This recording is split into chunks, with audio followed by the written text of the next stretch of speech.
At an emergency meeting in Bogotá, developing nations agreed to take concrete steps against Israel's genocide in Gaza. But can they make a difference?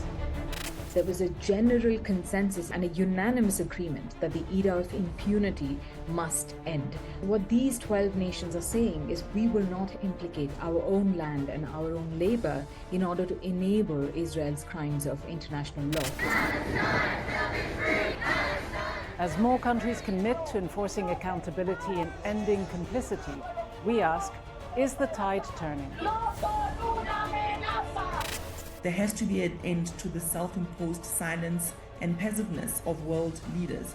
Any time where a collective of people choose to unite to resist being silenced or being isolated in the quest for justice is always a good step.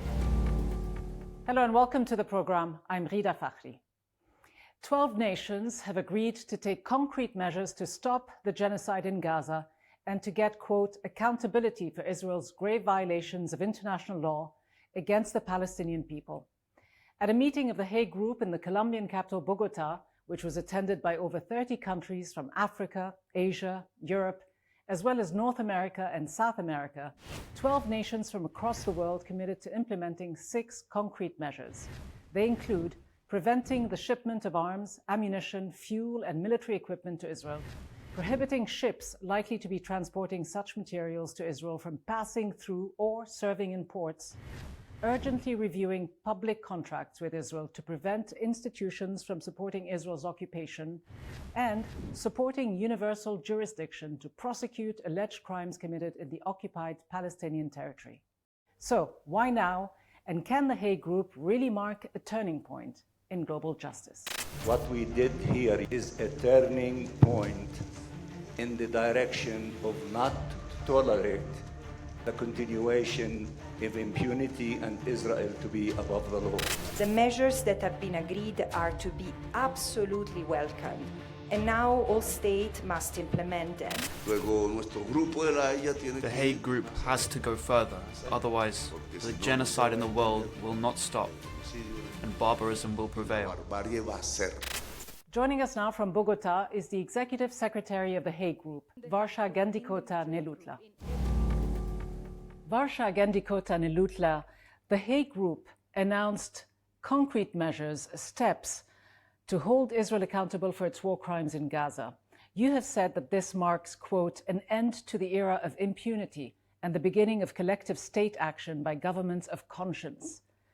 But can this coalition of countries, mainly from the global south, shake the status quo? Can they hold powerful governments accountable? Thanks, Gida. Yes, I do believe they can hold powerful governments accountable. There's, of course, questions that can small countries who are not the biggest arms exporters to Israel really change the status quo? But we have to remember that the material arteries of the genocide extend well beyond just factories. They extend across our ports, our supply chains, and our courts. And so what these 12 nations are saying is we will not implicate our own land and our own labor in order to enable Israel's crimes of international law and making it difficult for this machine to continue its campaign of devastation. You know, a lot of our critics, I think, say this is a radical group and how dare they come up with these audacious measures. And I wish they were right, but it's actually that these measures are quite normal, not novel at all. And in fact, just simply put, legally binding obligations under international law. There are many more countries beyond the 12 here, which is 124 signed on to and assumed as obligations under in the United Nations General Assembly. A ban on arms transfers, which is one of the commitments made by those 12 nations. This may sound normal, but it is bold in so many respects because no other countries have actually taken these type of steps. You talk about enforceability. How do you enforce these measures, though? Will there be an enforcement mechanism?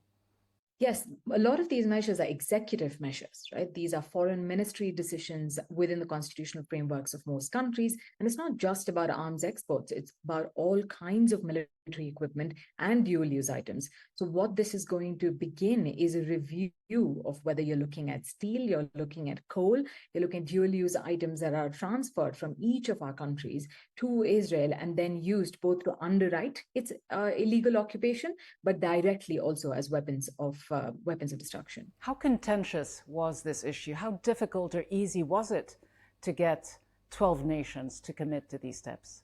I wish it wasn't contentious and I wish it wasn't difficult. And I do wish that it wasn't this late. While I'm incredibly honored that we had been able to bring together this Hague Group now, I think it's too late. It's 647 days of the genocide later that 12 nations, amongst over 190 of the UN General Assembly, that have finally decided to take this step. And I can only hope that at least now, given we're watching smaller countries do this, that many more of the powerful nations feel inspired, or at the very least feel shamed to start enforcing their obligations that they accepted well over a year ago when the International Court of Justice's advisory opinion came out. Over 30 countries participated in the meeting in Bogotá, but only 12 governments signed up to these new measures. That's less than 50% of those in attendance. Why didn't more nations sign up to this? There was a general consensus in the room and a unanimous agreement that the era of impunity must end. On this, there was absolutely no division between the 30 countries that were present in the room. The question of 12 versus 30 is a question of legislative frameworks and legislative timelines. As you would have seen in our joint statement, we haven't closed it. The measures that are commitments are not closed for other countries to endorse. I'm confident that we will be welcoming many more countries, many of whom were present in the room in Bogotá in the coming weeks, who will be announcing the same measures. Some will question the effectiveness of any measures taken by countries that aren't so powerful internationally, given the financial and political support that Israel continues to receive from the United States and its Western allies.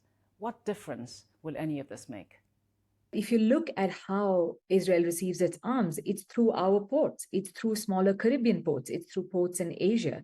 If you look at where Israeli soldiers, having documented themselves on phones and on cameras, committing heinous crimes, where do they go to vacation after committing a genocide in Israel? Is actually countries in Latin America, countries in South Asia. And now with these measures, we've sent a very clear signal that that will no longer be tolerated, that each of these 12 nations will comply with their obligations to pursue prosecutions and investigations at both the national and international level, making it difficult for these war criminals to just show up and creating a no-go map, not just for Netanyahu or Yoav Gallant, but really for every single entity and individual that has been responsible for committing crimes under international law against Palestinians. One of the stated goals of the Hague Group is to stop the genocide, but also to stop Israel's impunity. But how do you do this without accountability? Can the Hague Group start a global movement of sanctions against Israel? I certainly hope so. And the reason we hope so is because we are inspired by history.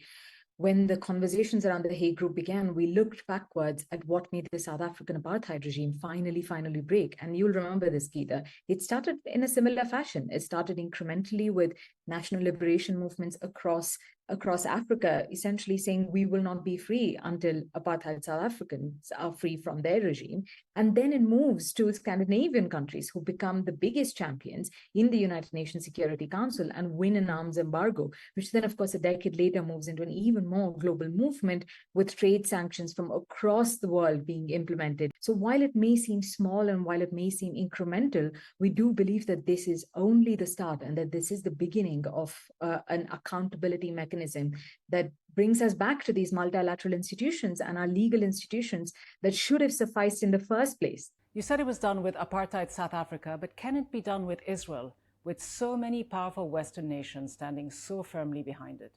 I believe so. I believe that the only antidote, if I may, to unilateral punishment is really collective state action. You're afraid when you're alone, you're afraid when you're 3, when you're 5, when you're 10 small countries, but when that 10 becomes 20 and when that 20 becomes 60, the United States is going to end up isolating itself when it realizes that it stands alone on one side of history. And I must say that on this, I don't think the unilateral punishment model works anymore. If you look at what happened to Spain after they announced that after the Spanish government announced that it would not let its ports be used to export arms, they're now facing a fine from the US Trade Office, something close to $2.3 million per voyage that it stops. And of course, we've seen the punishment meted out to South Africa, we've seen the punishment meted out to Colombia, and none of these governments have stopped in their pursuit of accountability and the pursuit of justice. So I do believe that collective state action and as more and more countries grow, the power of these kind of unilateral punishments is only going to be weakened. We have seen as well the United States willing to express open threats against the Hague Group. A State Department official said that they strongly oppose efforts by the so-called multilateral blocs to weaponize international law as a tool to advance radical anti-Western agendas. The US will aggressively defend our interests, our military and our allies, including Israel, from such coordinated legal and diplomatic warfare. What's your response? If the United States' interests are genocide and committing international crimes against the Palestinian people are what Western interests are, then I would say the Hague Group is very happy to be an anti-Western bloc. What commitments did China make at this meeting? The Chinese delegation that was present at the Hague Group meeting was absolutely in line with the twin imperative of the Hague Group, which is, again, to end the era of impunity and to defend international law. We do hope to see concrete commitments coming from China. They're not on the list of the 12 nations that you saw committing to these measures now. But like I said, we've kept the statement open, and we do hope to be welcoming more countries soon. How significant was it to have European nations at the Bogotá meeting, nations like Spain, Ireland, Norway, and others? Extremely significant. I should say that these are nations that have demonstrated great leadership on the European continent. The European Union foreign ministers met to review the association agreement of the European Union with Israel and refused to take any steps, any concrete measures to stop it. In the face of that failure, we're seeing these very nations that were present in Bogotá begin to say, we shall now break. We will not wait around for our fellow nations in Europe to stand with international law. We shall go at it alone. I think that's an incredibly significant step. Colombia, as the host nation, obviously plays a crucial role in this initiative. So does South Africa. How much mobilization will there be in the next few months to bring on board more member states? It's ongoing. The mobilization began well before the 31st of January, and it's going to continue over the coming weeks and over the coming months until this bloc grows bigger and bigger. But even if more countries join the Hague Group, is this likely to remain a global South, global North divide, the West against the rest of the world? I hope not. I believe that the Hague Group was born out of a sentiment of the global South, was born from a sentiment of decolonization, but fundamentally it's born from something extremely human, which is the striving for freedom. And a people that want freedom will ultimately be free. And I think that's what connects all of us. And the Hague Group, as it grows bigger and welcomes more global North nations and Western nations into its bloc, I can only hope will be a success of the mutiny from the South having reached the mutiny in the North. Varsha, Gandikota-Nellutla, thank you so much for being with us. Thank you for having me, Gita. The Hague Group's emergency meeting coincided with increasing political pressures on governments, legal institutions, and independent human rights experts. South Africa has also faced the threat of US sanctions because of its genocide case against Israel at the International Court of Justice. Among the human rights experts who attended the Hague Group meeting in Bogotá is Dr. Tlaleng Mofokeng, UN Special Rapporteur on the Right to Health. She joins us now. Dr. Mofokeng, you've been calling on more countries to join the Hague Group out of concern that a lack of action could put the international legal system in danger. Did you see anything during these meetings in Bogotá that has given you renewed hope? Absolutely. I think any time where a collective of people choose to unite to resist being silenced or being isolated in the quest for justice is always a good step. I think many of us have experienced in different ways, but unimaginable ways, of how systemic and structural and sustained the silencing has been for anyone who even dares to mention that a genocide is against human rights. And so this meeting, connecting member states of the United Nations, governments, ministers, civil society, and literal Palestinians themselves has really been an important moment of solidarity building, coalition building, but ultimately to end impunity for a genocide. But beyond the symbolism, the fact that you had over 30 countries participate in these meetings, including China, but none of the permanent Security Council members being there, how serious does it make your initiative? Not only is it just symbolic that these member states are here, those who are, it's also important that they too have a space to contribute, to collaborate, to forge a way forward for humanity in the midst of the worst crisis of all of our lifetimes. So it's important because many of these member states, like you said, the ones that can't even be represented in the Security Council, need to find a voice. The diplomats, the ambassadors, all of the ministers need to be able to know and take the marching orders from rights holders themselves. And these spaces are not as controlled or as restricted as perhaps the multilateral processes are. So it's very important to ensure that the Palestinian dream, the Palestinian vision, their rights to self-determine are centered. And the only way to do that is to create these moments of opportunity for them to do so. But are you surprised that so many of the countries that preach human rights and the value of international law and justice refuse to be any part of this? Not surprised. I am a child who grew up in a Bantustan apartheid area in South Africa. And as an 8-year-old child, I was already very aware of what it takes politically, socially, through civil movements, organizations to actually end apartheid. And many of those countries did not fight for us. And so in many ways, for many of us, what is happening in Gaza is part of a post-traumatic disorder where we are being exposed to traumas that we thought even as children we had dealt with, that we never thought we would have to witness, never mind chronicle, never mind try in the different ways that we can as mandate holders of the UN to actually get the justice. So the hypocrisy of the Western world and this idea that they are more sophisticated, they are most academic, and they're the ones who can lead the world has been a farce. And it continues to show itself as a farce. But what we do have is human rights mechanisms. We have a multilateral system that we must all defend. It's not just the Western world and Western governments that have stayed away, but a lot of governments within the global South. Is that surprising to you? Why are we not seeing more states willing to join the Hague Group?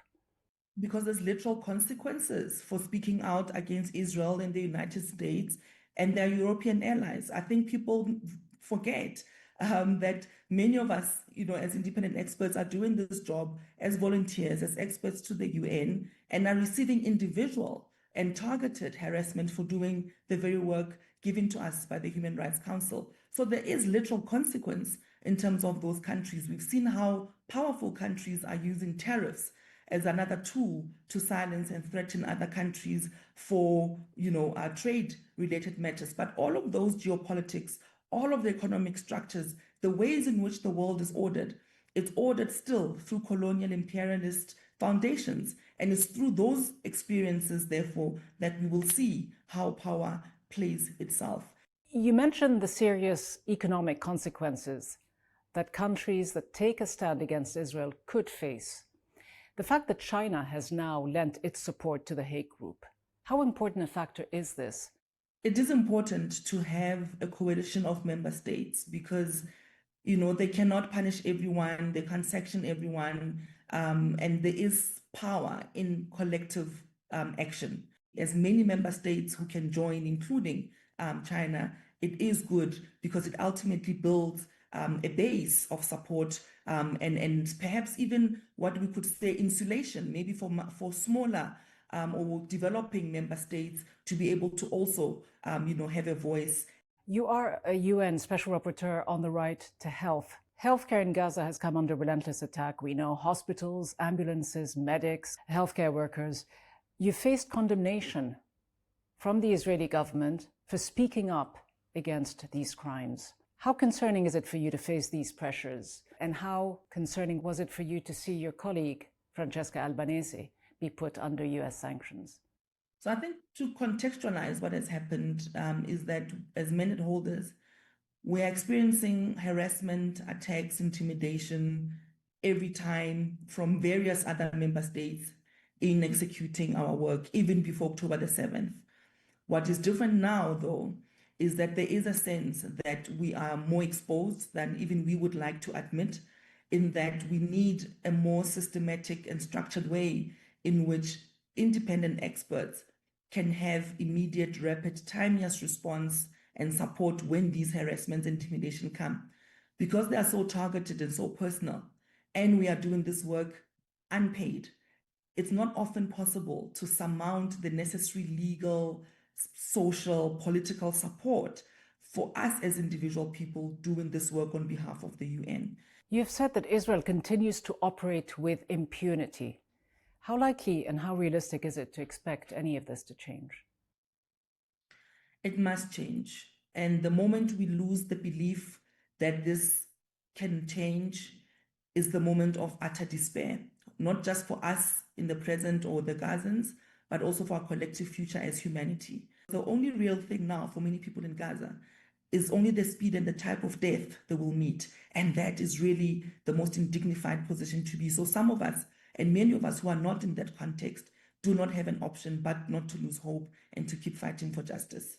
The World Health Organization has said that 94% of Gaza's hospitals and other medical facilities have either been damaged or destroyed. You have said that the provision of health services has become even more impossible in a system that has already been brought to its knees. You also spoke about the psychological terror, which you say is part of Israel's genocidal plan. How much do you hold the United Nations itself, its leadership, individual governments, those that can make a difference, responsible for not doing more to stop this genocide? I mean, a classic example is that the ICJ produced a series of advisory opinions and gave timelines on when those should have been applied. And Israel has continued to ignore that. The General Assembly has passed particular resolutions which continue to be ignored. The other important element, of course, is that the Israeli government will not allow UN agencies and entities to actually gain access to Gaza to be able to do the job of immediate help and support in humanitarian aid. We have a Security Council right now where its membership and its ability to have permanent members can veto a ceasefire in the midst of a genocide is completely shameful.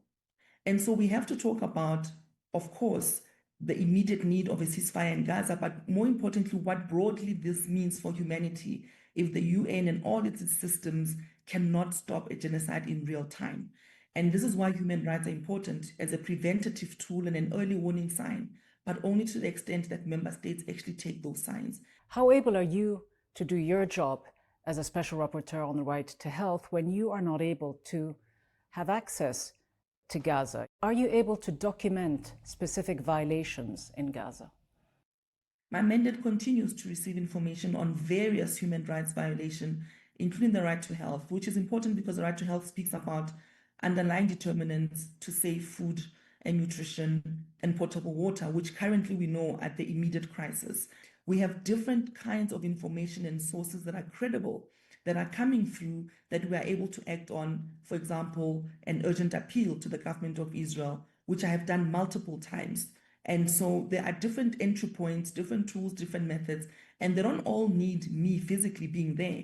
But it does mean that when I then do a report, when I then bring the warning to the member states, that they listen because they have the authority and the power to act. I have minimal, if any, authority to force them. But the annual reports, the reflections, and the different ways we continue to chronicle the genocide on their behalf, so they have information. It's them who must act and ensure protection and that the harassment of independent experts stops, because sometimes that can lead people to be silenced or perhaps not be as brave as they need to be to speak the truth. Dr. Mofokeng, just finally, what kind of measures specifically do you think states should take beyond their statements of moral outrage and condemnation? What kind of legal, diplomatic, economic measures should they take to ensure the rights of Palestinians to health is protected?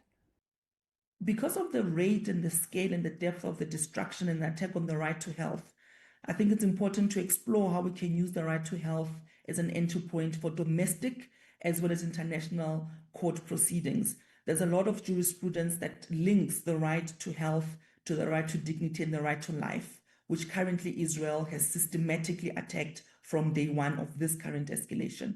And so on a judicial governmental process for accountability, it's important that domestic courts and regional courts are being used to actually hold Israel accountable, but also all of the soldiers that are freely having holidays everywhere in the world in the midst of committing such heinous crimes. Diplomatically, there has to be an end to the self-imposed silence and passiveness of world leaders. So we need more action and, of course, less words. But depending on where they come from, for example, we need to still continue to center the Palestinian people, understand this is ultimately about self-determination and sovereignty. And so whatever possibilities we have of a day after cannot happen without having the Palestinian people who are still occupied and brutalized in the rooms where these decisions and where power lies. Dr. Tlaleng Mofokeng, UN Special Rapporteur on the Right to Health. Thank you very much. Thank you. Bogotá marks a turning point, the rise of a global South coalition that insists no nation should stand above the law. Tired of hearing expressions of grave concern, 12 nations have decided to take action to end Israel's impunity and bring about justice for the Palestinian people. These nations refuse to be complicit in Israel's genocide in Gaza. What the Hague Group has launched isn't just symbolic. It's a new framework built on enforcement. The Global South-led initiative isn't just a moral reaction, it's a warning. That's all from me, Rida Fakhri, and the entire team. Thanks for watching.